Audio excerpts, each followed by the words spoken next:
안녕하세요. 오늘도 다음 돌아오는 주가 이제는 추석인데 이번 주가 추석이죠. 돌아오는 주까지 해가지고 연휴고 이번에 태풍 때문에 포항 쪽이나 해안가 부산 이쪽에 굉장히 피해가 심한 걸로 알고 있습니다.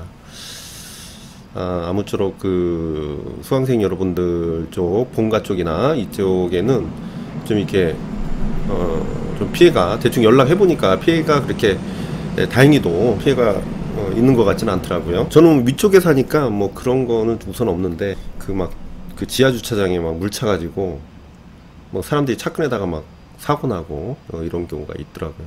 정말 물은 순식간에 차기 때문에 정말 조심해야겠는데, 저 같은 경우도 만약에 지하 주차장에 제 차가 있는데 물이 찬다, 그럼 저도 글로 내려갈 것 같긴 해요. 차가 너무 중요하기 때문에 그런 마음은 정말 이해가 가는데, 지하 주차장 같은 경우 물이 순식간에 찹니다. 그래서 이게 포기할 수밖에 없는 그런 상황도 있는 것 같아요. 자, 오늘 역시나 중요 도판을 중심으로 앞에 이제 학습 목표 나왔으니까 그 내용을 위주로 좀 볼게요. 아루프가 나오네요.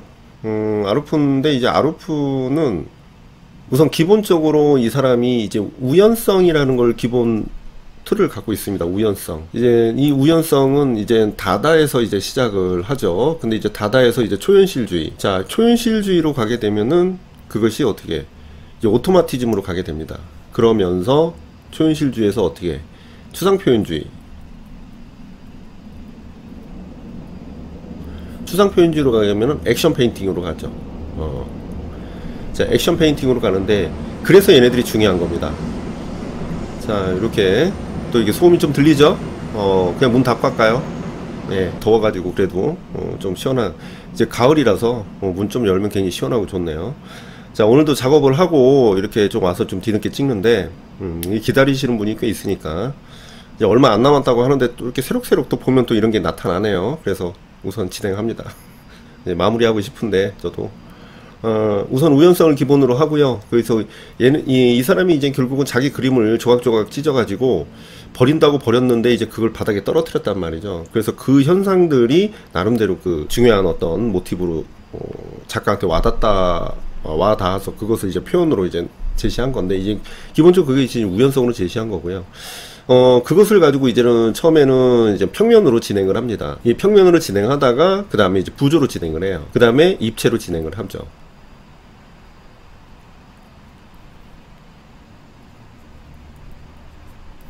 이런 식으로 진행해서 그럼 결국은 얘네들이 추구하고자 하는 것은 우연성이긴 한데, 얘네들이 이제 추구하고자 하는 것이 이제 생명성이에요. 그러니까 유기적 형태죠. 자, 유기적 형태를 제시하고자 하는 겁니다. 근데 여기에 대한 이론은 뭐냐? 그러니까 생명성, 이런 것들이 같이 공존하고 있는 거예요. 원래 이 생기론 자체는 그 이후에 강조되긴 하는데, 이 사람도 역시나 이런 생명성을 중시하는 기본의 어떤 틀을 갖고 있다라는 것이죠. 그래서 생명성을 추구를 하게 된다. 자, 그렇게 보고요. 자, 그렇게 보고 내용을 보면, 아루프는 사람의 형상을 추상적으로 표현한 덩어리에서 풍부한 양감. 그래서 여기서 중요한 거는 우선은 양감이라고 봐야 되겠죠. 그래서 이제 이 사람이 이제 입체적인 것을 이제 생명성을 표현하기 위해서 양감을 추구하고, 그 다음에 인체의 형상이 단순화했죠. 그 다음에 이제 키워드가 되겠죠. 부드러운 곡성, 그 다음에 양감. 결국은 이제 그런 어떤 유기적 형태를 얘기합니다. 이런 거 같은 경우는 유기적 형태를 얘기하고요. 그래서 양감을 살려 유기적, 여기 나왔네. 예, 자, 유기적 형태로 제작한 작품이고요. 교과서도 나름 이렇게 키워드가 잘 나와 있는 것도 있어요. 그래서 다양한 미술 운동에 참여한 아루프의 작품에는 우연성과 그 다음에 순수함이 본질을 느낄 수 있다. 대상을 단순화했으니까 나름대로 그렇다고 환원주의는 아니고. 아루망이 있네요. 아루망 중요합니다. 누볼레알리즘이고요. 영구적인 다림질. 자, 형태는 똑같지만 색이 다른 셔츠의 나열입니다. 자, 형태는 똑같지만은 색이 다르죠. 이게 이제 나름대로 핵심입니다. 그래서 셔츠의 나열의 변화와 그 다음에 통일을 동시에 줄 수가 있다라는 것이죠. 그러니까 형태는 똑같지만 색이 다르니까 변화와 통일이죠. 이거는 아무래도 조형 원리를 물어볼 때 가능한 내용일 것 같고요. 아루망은 일상의 물건을 조합을 해서 문명에 대한 불합리성, 항상 나오죠, 이게. 그러니까 이게 왜 그러냐면 우선 체크를 하고 자 소비명에 대한 불합리성 이렇게 나오는데 보통 누볼 레알리즘 작가들은 현실에 대한 그 현대사회의 현실을 이제 공업제품으로 제시를 하게 되는데 굉장히 긍정적으로 본다고 제가 얘기를 했었습니다. 그런데 이 작가는요, 소비명에 대한 불합리성이라는 것을 또 유난히 강조를 합니다. 그래서 약간 상반된 개념이 들어가겠죠. 그래서 상징적으로 나타낸 미술가고요. 영구적인 다름질은 같은 크기의 셔츠를 나열해가지고 통일감을 주었고 색과 위치의 변화에 단조로움을 피했다. 그래서 결국은 이것도 쌓아 올렸다고 보는 것이죠. 그 다음에 몬드리안입니다. 자, 몬드리안은 큰 빨간색 면과 노란색, 검정, 회색, 파랑이 있는 구성. 그래서 수직과 수평 선에 의해서 서로 다른 크기로 나누어진 색과 면의 배열에서 비례가 돋보인다. 아무래도 여기 부분에서 뭐 조형 원리를 계속 얘기를 하는 것 같아요. 그래서 몬드리안의 그 빨간색, 노란, 회색 그리고 파랑의 수직선과 수평의 화면을 이상적으로 나눈 전체와 부분의 비율에서 아름다움이 느껴진대요. 이 몬드리안의 특성은요, 여기서 보면 이제 수직 수평의 대상에 대한 면분할이 나오죠. 그래서 이 사람의 가장 핵심은 삼원색, 그 다음에 무채색을 가지고 수직 수평을 제시했다라는 겁니다. 그래서 이게 결국은 대상의 단순하죠. 그러니까 요거부터 쓸까? 대상에서 시작을 해가지고 어떻게 단순화를 하죠. 이걸 이제 환원주의, 대상을 단순화하는 것을 이제 환원주의라고 한다. 그죠? 환원주의라고. 기하학적 추상의 1917년 신조용지를 기반으로 해서 몬드리안이 제시한 것이죠. 자, 마티스는 원을 그리며 춤을 추고 있는 사람의 역동적인 동작, 뭐 이런 게 특징이라고 할 수 있는데 강한 동세가 느껴지죠. 야스파의 대표적인 작가고요. 마티스는 회화, 조각, 동판화에 뛰어났고요. 뭐 직물 디자인 뭐 이런 데도 뛰어났습니다. 그의 대표작인 춤은 배경과 인물 간의 세계 대비입니다. 자, 여기서 배경과 인물 간의 세계 대비, 요거 핵심이죠. 그래서 사람의 움직임에서 방향감과 생동감을 느낄 수가 있다. 아무래도. 자, 바자렐리 같은 경우는 오바트죠. 그래서 크기가 규칙적으로 변하는 육면체의 조합을 통해 율동감을 강조하는데 이 바자렐리가 오바트인데 이것은 착시를 이용한 거잖아요. 그런데 착시인데 이게 키네틱에 들어갑니다. 그래서 이게 가상의 어떤 움직임을 보여주기 때문에. 그래서 바자렐리는 헝가리 출신의 오바트 작가로서 그의 작품은 기하학적인 형태죠. 그래서 기계적인 형태, 기하학적 형태 다 씁니다. 그래서 다양한 색채를 사용합니다. 그래서 상호작용에서 반복적인 패턴이 등장을. 반복적인 패턴을 통해서 시각적 움직임입니다. 자, 그럼 우리가 중요한 건 뭐냐?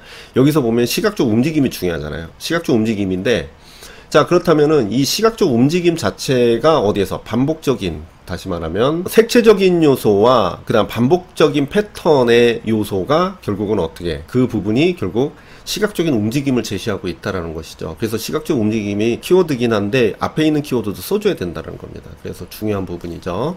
마티스 이런 작품도 했어요. 벽화적인 습작이고 이 벽화를 그리기 전에 이런 식으로. 자, 마티스의 작업 과정이 나오는데요. 펜실베니아주에 있는 반스 재단의 벽을 장식할 거대한 크기의 벽화 제작을 위해서 먼저 작은 크기의 캔버스에 습작을 그립니다.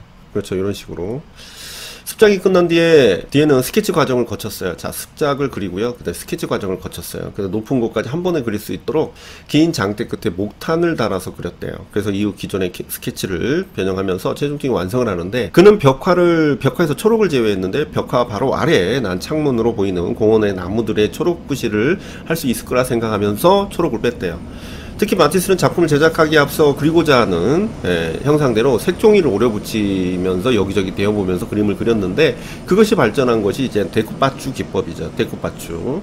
자, 데쿠파추는 이제 종이를 오려서 붙여서 하는 것인데 이게 기본 원리는 뭐냐면 이 색종이 작업이라고도 하는데요. 이 색종이 작업은 원래 이제 색종이가 이제 만들어진 거잖아요. 근데 이 사람은 이것을 사용한 게 아니라 흰 종이에다가 구아슈를 칠해가지고 붙인 겁니다.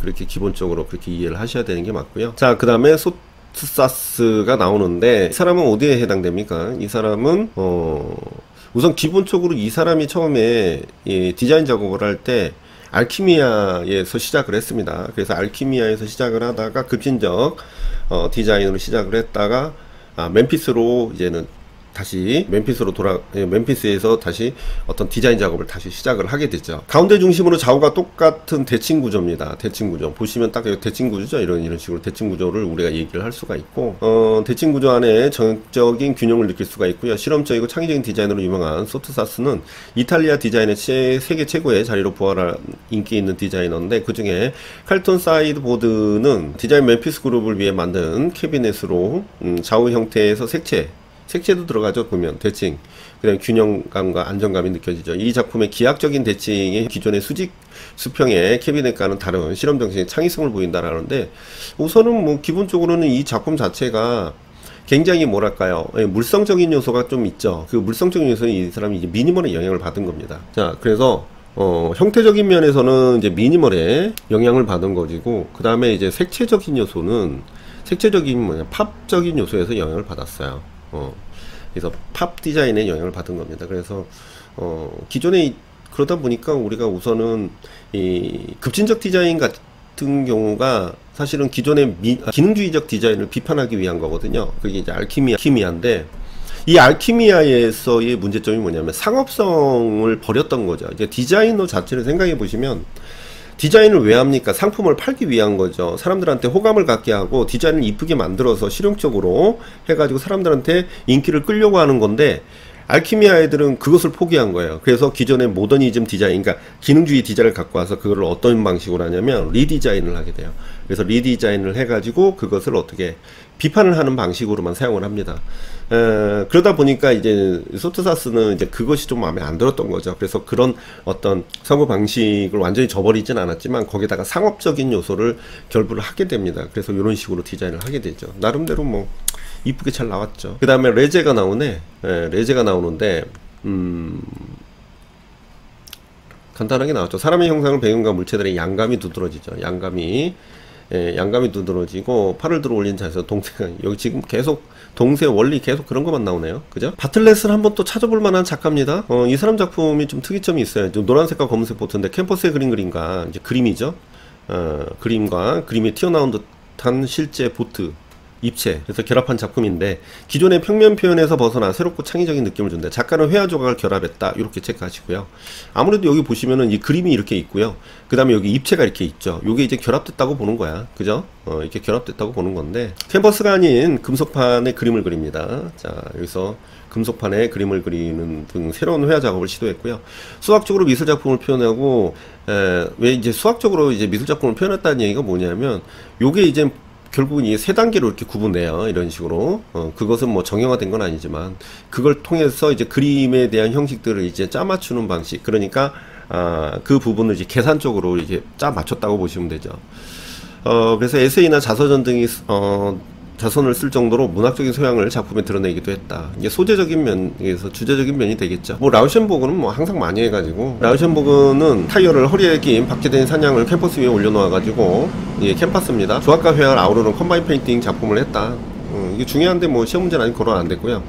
오브제를 이용한 컴바인 페인팅의 창시자고요. 이는 콜라주의 확대된 개념입니다. 이제 오브제의 확대된 개념이기도 하고 콜라주의 확대된 개념입니다. 2차원, 3차원의 물질을 회화에 끌어들여서 새로운 미적 대상으로 제시를 했는데, 그 작업은 미술과 현실의 연결, 미술의 경계를 제정했다고 평가받는데, 결국 이 작품을 통해 가지고 제시하고자 하는 것은 미술의 생활화죠. 되게 식상하지만 미술의 생활화입니다. 그 작품 자체 내에서 우리가 이제 알 수 있는 것은 뭐냐면, 컴바인 페인팅이라는 것 자체가 이제 형식이라고 보는 것이죠. 형식을 쓰라면 컴바인 페인팅을 써야 되고요. 그 다음에 방법을 쓰라고 했는데 컴바인 페인팅 쓰시면 안 돼요. 이 방법 같은 경우는 캔버스 위에 이걸 올려놨잖아요. 그래서 입체적으로 올렸기 때문에 아sam블라주라고 써야 됩니다. 그래서 그걸 자꾸 헷갈려 하시는 분이 있어요. 그래서 콜라주의 확대된 개념이기 때문에 콜라주라고 하면 안 되고 아sam블라주라고 해야 돼. 쌓아 올렸죠. 그죠? 그 다음에 폰타나.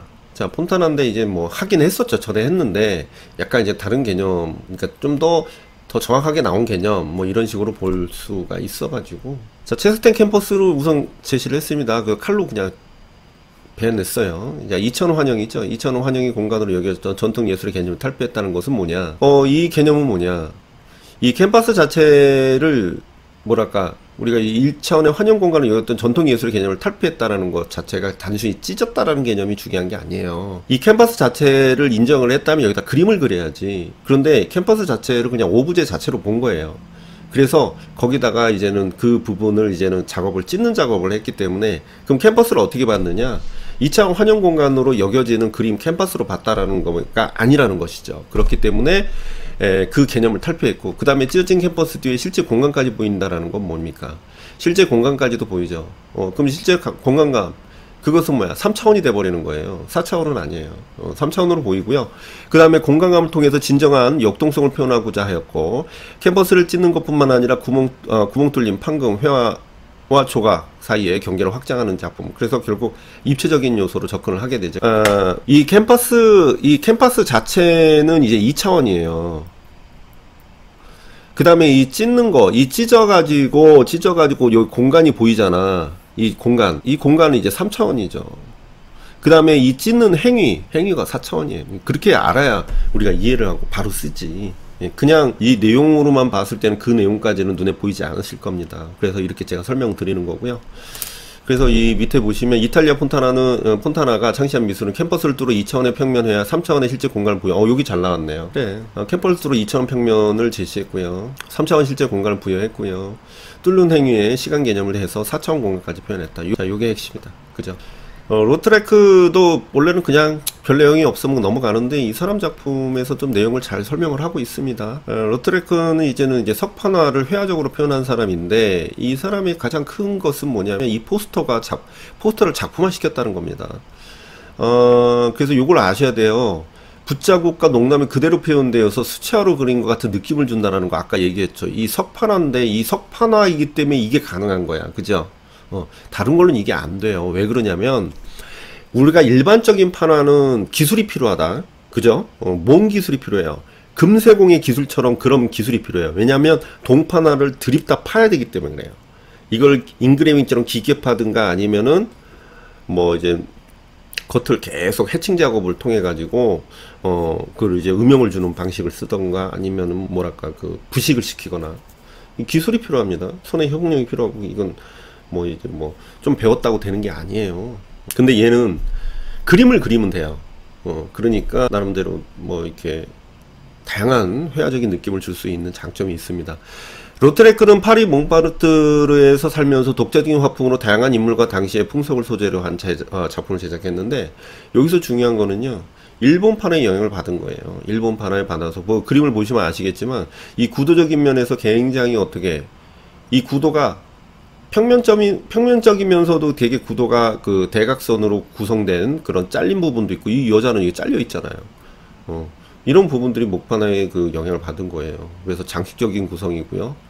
이 장식적인 구성은 결국은 이런 부분들이 평면적으로 보인다라는 겁니다. 그래서 선적인 요소가 강조되고 있어요. 또한 그의 석판화 위에 의도적으로 잉크를 그때 나타나는 특유의 질감과 얼룩 효과를 적극적으로 활용했는데요. 그런 방법을 클라시라고 합니다. 클라시. 그래서 뿜어내기라고 하는데 클라시. 회화적인 느낌을 주기 위한 거라고 보시면 돼요. 디팡 자포네는 마치 수채화로 그려놓은 것 같은 터치와 풍부한 농담이 돋보이는 작품으로 일본풍으로 장식된 파리 몽마르트르의 카페 광고로 사용되기 위한 제작된 광고 포스터인데요. 잡소의 여인이 실제 무용수로 작가의 많은 작품에 등장하는 인물이다. 잘 알아두시면 좋을 것 같아요. 자, 워홀입니다. 팝아트 워홀은 뭐 어디가나 나오는데 주로 실크스크린 작업을 한 겁니다. 이 작품은 캠벨 통을 반복적으로 표현을 해가지고 상품에 대량 생산되고 소비되는 사회의 대중에게 주입되는 이미지에 대한 작가의 생각을 표현했다. 요걸 어떻게 이해할까? 자, 요걸 어떻게 이해할까요? 자, 그러면 자 봅시다. 작품 캠벨 스프통을 반복적으로 표현을 했다. 요걸 반복적으로 표현했대요. 보니까 이렇게 반복적으로 표현을 했죠. 요거는 복수 개념과는 달라요.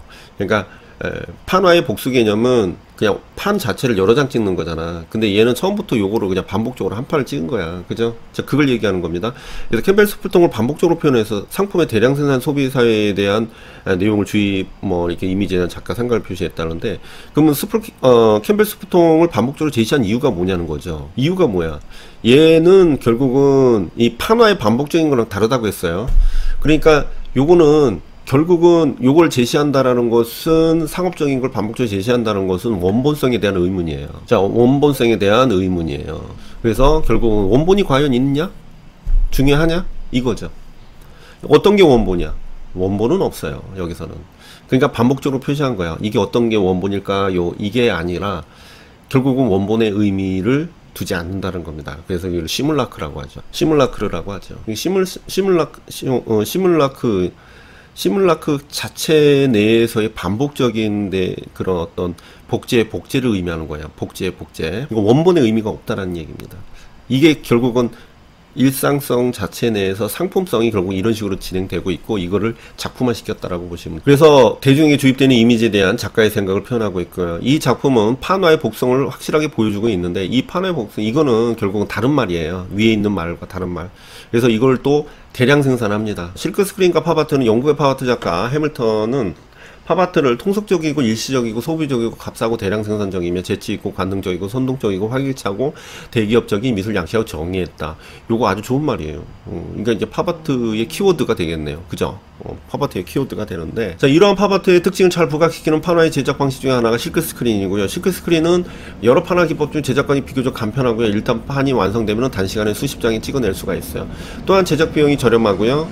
사진 원판을 활용해서 쉽게 도안을 만들 수도 있대요. 이런 장점이 있는 실크 스크린 방식을 팝아트 작가들은 이런 다양한 작품에 활용됐고요. 특히 앤디 워홀은 이 방식을 가장 많이 사용한 작가로 유명하다. 그러니까 뭐 사용한 이유가 되겠죠.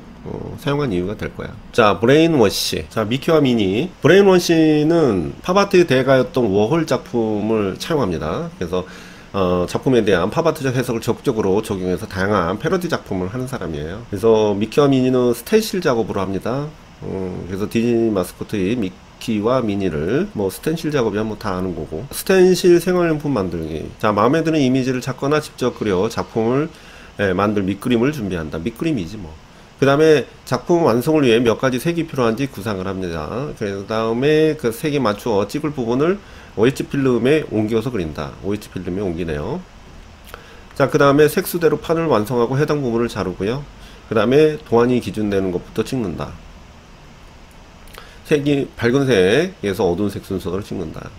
스텐실 이걸로 또 다색으로 하네요. 일본의 판화 우큐에. 자, 우큐에는 일본 에도 시대의 풍속화의 양식인데, 풍속화 양식인데 판화나 그와 비슷한 경향으로 그린 회화 작품을 말하고요.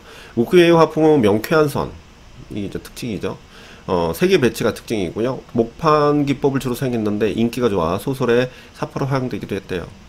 판화의 또 다른 기법 칭콜레. 이거 내가 시험 문제, 칭콜레는 기본이 되는 검은색 판을 프레스 위에 놓고 찍을 때 배경지를 원하는 크기만큼 잘라서 위에 얹고 찍는 기법인데, 이런 식으로 종이를 투입하는 겁니다.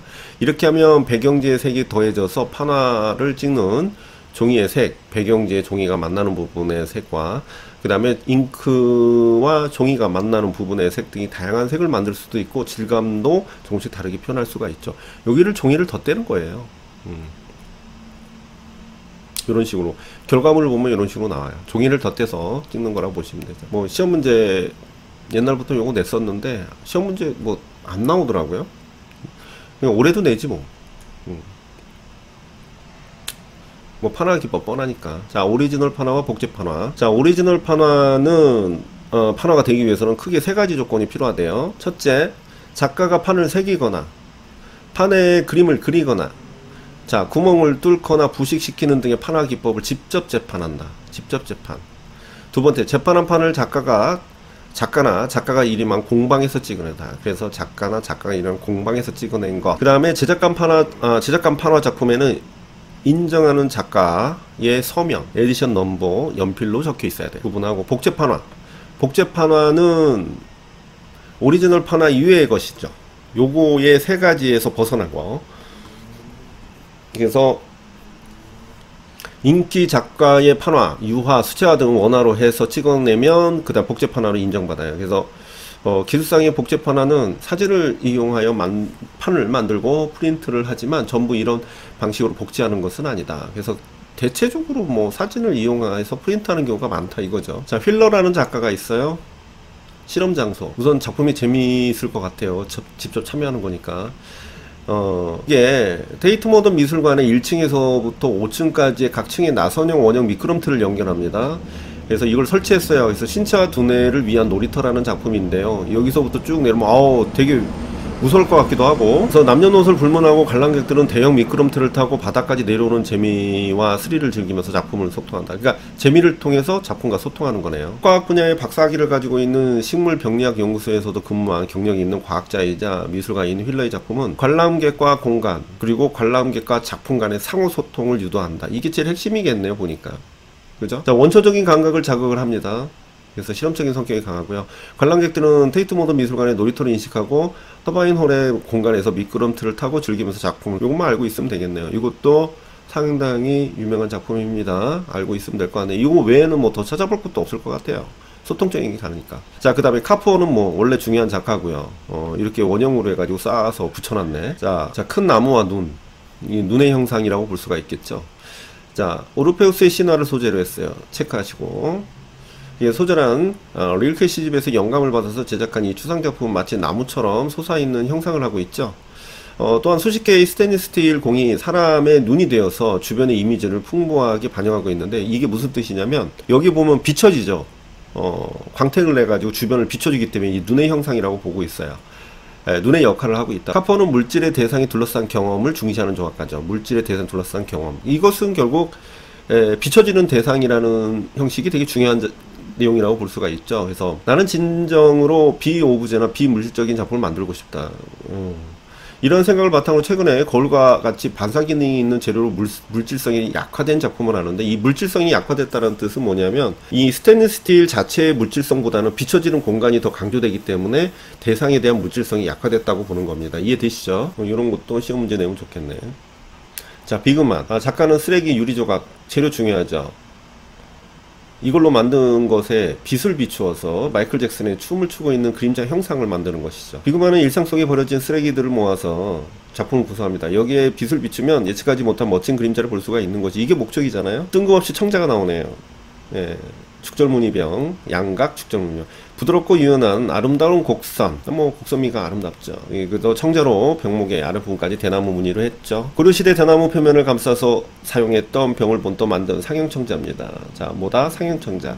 상형청자는 식물이나 동물의 모양을 빚은 청자로 빛깔이나 형태미가 단연 돋보이는데, 입술 끝에서 제작해가지고 목을 거치고 몸통으로 흘러내리는 바닥에 이르기까지 곡선은 안정적이다. 병의 표면은 대나무를 켜서 세운 것처럼 양각으로 처리됐고요. 두 줄의 음각선을 적당히 새겨서 대나무의 마디를 나타냈다. 그 다음에 유색은 전형적인 비색이고요. 병의 형태와 어울려 청초하고 부드러운 조형미가 나타난다. 그 다음에 환경 디자인과 그린 디자인이 나오는데, 환경 디자인은 건축, 실내, 정원, 공원, 도로, 광장 등 우리 주변을 둘러싸고 있는 모든 환경 전반에 관한 디자인을 얘기해요. 주변 환경을 꾸미는 거니까. 환경 디자인 용어는 60년대 미디어 발달로 환경 문제가 사람들에게 알려지게 되면서 일반화됐고요. 사람들이 살아가는 환경에 심각한 영향을 끼치면서 사람들은 환경보호의 실천에 관한 지속적인 가능한 디자인 캠페인을 진행한 그런 요소로 보고 있죠. 원래 한국 작가는 시험에 거의 안 나오기 때문에 잘 넣지는 않는데, 요거는 예시니까 콘삭스 옥수수실로 만드는 거예요. 그래서 재생 가능한 자원인 옥수수에서 추출한 전분 성분으로 해서 중합해가지고 석유를 사용하지 않고 천연 옥수수의 섬유를 만들었어요. 그래서 기존 화학 섬유 제조 과정에서 사용되는 화학 연료와 온실가스의 방출을 줄일 수 있고요. 사용 후 폐기 시 땅속에서 단기간 내에 생분해돼서 환경을 오염시키지 않는데요. 그래서 썩는다는 것이죠. 근데 이 양말이요, 제대로 실을 수 있을까요? 궁금합니다. 어차피 그쵸, 되게 환경보호가 중요하고, 오존층에 지금 엊그제도 지금 폭풍으로 인해 가지고 지금 포항이랑 부산 막 물바다 되고 이랬잖아요. 근데 인간이 만든 거야 결국은. 그래서 인간이 만들어서 결국은 지구를 병들게 하는데, 지금 환경 오염에 대해서도 굉장히 중요하게 생각하고 해도 이미 온도가 많이 올라가는 상태이기 때문에 그걸 멈출 수는 없다네요. 아쉽게도 여러분들이나 나나 사는 동안에 많은 것을 보게 될 수도 있어요. 그래서 해수면이 올라가는 거, 지금 태풍의 문제도 문제지만 항상 이제 추석 전쯤에 태풍이 한두 개씩 올라오는데, 이게 해수면이 올라와서 더 문제래요. 그래서 이 태풍이 올라오면 해수면이 올라오기 때문에 이 만조 시기랑 겹쳐 가지고 물이 범람하는 거야. 그래서 비도 많이 오고, 또 이 수온이 올라가니까 이때쯤에 태풍이 올라오는 거라고 하더라고요. 그러니까 어떡하겠어. 우리는 일회용 용품을 최대한 자제하고요. 그리고 그걸 사용했으면 최대한으로 그거를 재활용을 잘 시킬 수 있도록 잘 닦아가지고 재활용으로 내놓는 것이 우리가 해야 될 일인 것 같아요. 저도 재활용 쓰고 나면 깨끗이 닦아가지고 재활용에 잘 분류를 합니다. 왜 그러냐면 우리가 할 수 있는 일이 그런 거잖아. 그래서 그걸 최대한 하는데, 그걸 딱 버리러 갔을 때 사람들이 막 그냥 닦지도 않고 재활용 버린 거 보면 되게 속상해요. 그래서 그거는 솔직히 굉장히 비양심적이고 되게 우리가 이제 해야 될 그런 어떻게 보면 의무인데도 그거를 안 하게 됐을 때는 굉장히 우리가 이제 앞으로 희망적이지 못한 것이죠. 이 좋게 얘기해서 속상한 거고, 그걸 아마 내 눈에 띄었으면 굉장히 뭐라 했을 거예요. 대놓고. 그거를 제대로 닦지 않으면 그게 쓰레기로 분류되거든요. 이 재활용만 제대로 우리가 분류가 되고 우리가 그거를 가지고 재생산한다면 그래도 많은 도움이 될 건데. 자, 프라이탁 요것도 이제 뭐 재활용한 건데요. 버려지는 트럭의 천막 그리고 자동차 안전벨트, 자전거 바퀴 등을 소재로 해서 만든 재활용 가방이래요. 그래, 이게 명품도 좋지만은 이런 것도 사용했을 때 나름대로 되게 의미가 있어요. 그래서 제조사는 생산에 필요한 물의 30%를 빗물을 중단하는 등의 환경을 살리는 다양한 방법을 활용하고 있어요. 이게 만드는 게 굉장히 힘들 거예요. 그래픽 디자이너 마커스와 다니엘 프라이탁 형제가 기능성과 안정성이 뛰어난 가방을 제작하기 위해서 트럭의 방수형 덮개라든가 자전거 튜브, 그 다음에 안전벨트를, 이런 거는 이제 안전벨트로 했겠네. 자, 그 다음에 네, 옥수수, 이 옥수수가 참 많이 쓰입니다. 옥수수 전분을 통해서 숟가락을 만든 거예요. 그래서 사용 후 과자처럼 먹을 수가 있대요. 일회용 스푼. 좋네. 솔직히 종이로만 만들어도, 종이가 또 쓰이는 거니까 문제긴 한데, 종이도 썩잖아요. 그러니까 괜찮을 것 같은데, 종이로. 요즘에 스타벅스나 이런 데 가면은 일회용 그 빨대 같은 경우도 그거 종이로 된 거 주잖아요. 좀 빨다 보면 이게 눅눅해져 가지고 잘 빨리지도 않고, 그런데도 불편해도 그걸 사용해야 되는 거죠. 자, 블로우 소파. 천 대신에 100% 재생용지를 사용해서 만드는 친환경 블로우 소파는 바람을 불어넣은 형태인데, 평소에 종이와 금속 막대를 납작하게 만들어 보관 및 이동이 쉽고, 소파를 이용하다가 오염이 될 경우 종이 부분만 교체해서 되게 불편하죠.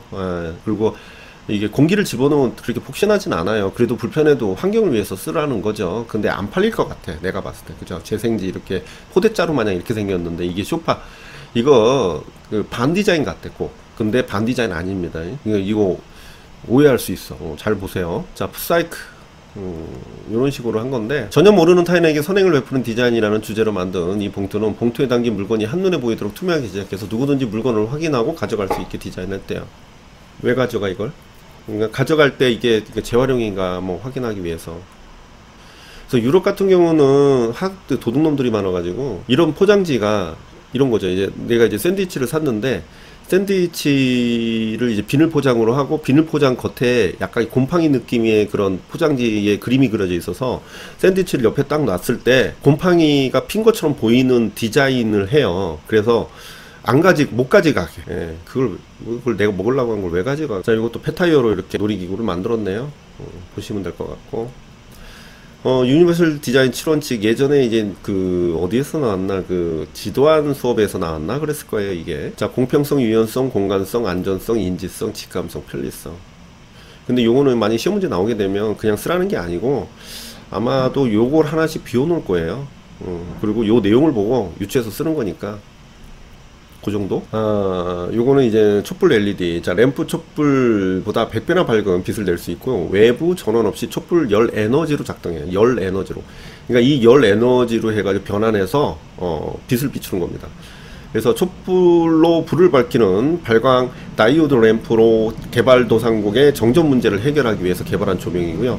외부 전원이나 배터리 없이 촛불 하나로 최대 4시간 동안 불을 밝힐 수가 있대요. 그리고 기존 촛불보다 100배의 밝기로 빛을 낼 수가 있고, 여기에 성질이 다른 두 반도체를 온도차를 전압으로 발산시켜가지고 촛불을 열 에너지를 전기로 변화시키는 재백 효과가 적용되어 있어요. 그러니까 촛불의 빛이 아니라 열로 인해서 빛이 발현되는 거죠. 되게 아이디어 좋죠. 자, 디자인 연구는 유니버셜, 환경, 제품, 시각 디자인, 패션 디자인 이런 게 있고, 자, 공놀이 세탁기. 내부에 빨랫감, 물, 세제를 넣어서 굴리기만 하면 세탁에 필요한 동력이 재생산되도록 디자인해서 전기가 부족한 개발도상국에 쉽게 빨래를 할 수가 있다. 이렇게 막 굴리면은 빨래가 되는 거네요. 물 공급이 필요한 개발도상을 위해서 아이디어를 제안한 둥근 모양의 세탁기로 뚜껑을 열어 빨래를 넣고 뚜껑을 닫은 뒤 아이들에게 공내를 하면 내부의 의류가 세탁되는 원리. 좋네요. 자, 파파넥이죠. 깡통 라디오. 인간과 자연의 조화로운 공존을 추구한 디자이너이자 교육자였던 파파넥은 빅터 파파넥이 중요하죠. 인간을 위한 디자인을 제시한 사람이에요. 그래서 포장, 제품, 건축 디자인 등의 다양한 영역에 모두를 위한 디자인을 개척했고요. 특히 오지 사람들이 적은 비용으로 라디오를 들을 수 있도록 깡통 라디오 상자를 재활용하고 땅콩 기름에서 동력을 얻어 짜리 라디오를 개발했다. 그러니까 이 사람이 유명했던 것은 뭐냐면 빅터 파파넥은 인간을 위한 디자인을 제시했는데 기존에 1929년에 이 대공황이 일어나고 미국에서는 소비 촉진을 위한 디자인을 많이 만들었었죠. 그래서 디자인의 주기를 짧게 만들었단 말이죠. 예를 들어서 자동차가 만들어지면은 보통 이제 뭐 4년 주기 뭐 이렇게 해가지고 이제는 새로운 디자인이 나오게 되죠. 근데 그런 방식의 요소가 언제 등장했냐면 대공황 시기 때부터 이후부터 등장을 한 겁니다. 그래서 한마디로 소비를 촉진하기 위한 방식이었어요. 그런데 그 부분이 결국은 환경을 오염시키고 있다라는 겁니다. 사람들은 이제 신상만 좋아하게 되니까. 그래서 환경을 되게 오염시킨다 해서 그것을 가지고 비판을 했던 사람이 빅터 파파넥이라는 사람이에요. 그래서 이런 이 강대국들이 선진국에서 만드는 제품들로 인해서 굉장히 그 환경이 파괴가 되고 더군다나 그걸로 인해서 이런 뭐랄까 오지에 있는 나라들이 피해를 보고 있다는 거예요. 그래서 그런 나라를 위해서 디자인을 하는 사람이기도 합니다. 자, 여기까지네요. 자, 오늘 시간이 조금 많이 지체가 됐는데, 자, 오늘은 여기까지 하고요. 명절 잘 보내시고, 명절날 집이 좀 먼신 분들은 뭐 다녀오는 분도 있겠고 안 가는 사람도 있겠지만 어쨌든 그냥 공부를 하는 게 좋을 것 같아요. 집에 갔다 오면 좀 심란한 일이 있을 뿐이지 도움이 되진 않습니다. 부모님 얼굴 보고 하는 건 좋은데 올해만 좀 참고 집중하는 것이 좋을 것 같아요. 뭐 명절이라 어수선하다. 노량진은 뭐 그렇게 어수선할 것 같지 않죠. 명절이라도 그냥 뭐 그냥 하던 대로 하는 것이 제일 좋아요. 루틴 정해진 상태에서 유지하는 것이 좋지. 또 뭐 친척 만나고 너 언제까지 공부할래? 너 뭐 시집 언제 가냐? 뭐 이런 그 사람들은 뭐 그냥 인사치레로 얘기하는 거지만 우리한테는 또 그게 또 칼이 되죠. 심리적으로 굉장히 예민한 상태인데 그런 얘기 들으면 좋을 리가 없어요. 그리고 잘 때 생각나고 또 공부할 때 생각나. 나는 언제까지 공부할 것인가 이런 생각을 하는데 그게 답이 있나? 그래서 우리는 열심히 할 뿐이죠. 그죠? 그분들이 잘못됐다라는 거 아닙니다. 그냥 우리한테 그냥 살짝 돌을 던질 뿐이고 우리는 맞아서 굉장히 크게 상처가 난 것 뿐이고 그래서 사실은 원래 그래요. 그냥 아무 생각 없이 얘기를 했는데 별 이렇게 나쁜 의도로 얘기한 건 아닌데 상처를 받는 경우가 있죠. 그것이 지금 여러분들의 상태라고 보시면 돼요. 그래서 여러분들은 평상시에는 별거 아닌데도 지금 시기에는 되게 예민하게 받아들일 수 있어요. 지금 굉장히 전철이 막 현란하게 돌아다니는데 문 닫으면 소리가 하나도 안 들려요, 솔직히. 근데 이게 문을 다 이렇게 개방하니까 소리가 막 뭐 걸어서 5분 걸리는 그 역이 있으면 뭐해. 내가 전철을 안 타는데 아주 의미가 없어요. 좋습니다. 다음 시간에 또 자꾸 언제 끝나냐라는 수강생의 질문이 있는데 이제 곧 끝납니다. 그래서 잠깐 시간 내서 보시고요.